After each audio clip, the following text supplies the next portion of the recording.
Jamie Laing warned fans to check their carbon monoxide alarms after he discovers his whole apartment building is full of the deadly gas.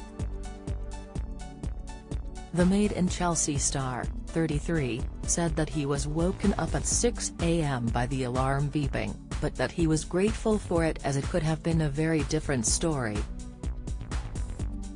On a Instagram story, he told his 980k fans, "Guys, it's 6 a.m. and my carbon monoxide alarm is beeping, so I googled it and they told me to call the gas emergency. Never had to phone them before, and I was also told to open a window."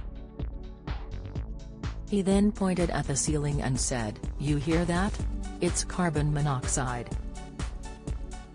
The reality star then asked his followers for advice on whether he should stay inside or leave the building. "So, if anyone has had a carbon monoxide alarm buzzing or ringing, let me know what to do. Do I sit inside? Do I not sit inside? How dangerous is it? Any tricks to sleep as well, because I'm absolutely exhausted. It's been going on for half an hour." 2 hours later, Jamie returned with some scary news after he had a professional come in to assess the situation.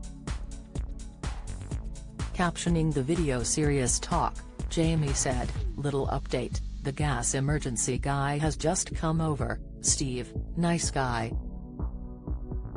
He told me the whole building is full of carbon monoxide, silent killer.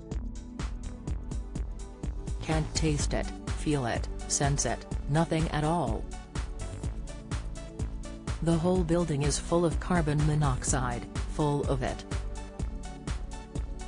Everyone's fine, everyone's all good, it's clear now," he assured.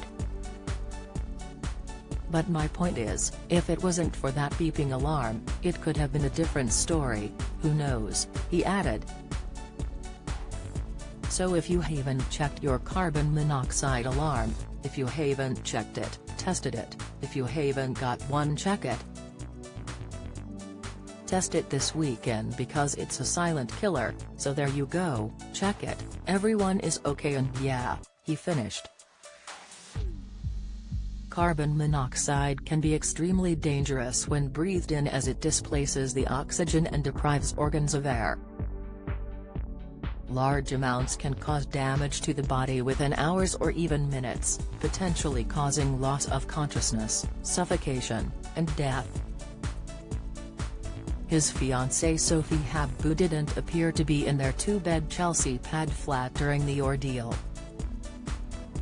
The couple, who are set to get married in May next year, turned down offers for their wedding to be filmed as part of a Made in Chelsea special. Jamie also quit the series to focus on their relationship, after arguing that he's seen so many relationships fail on reality TV.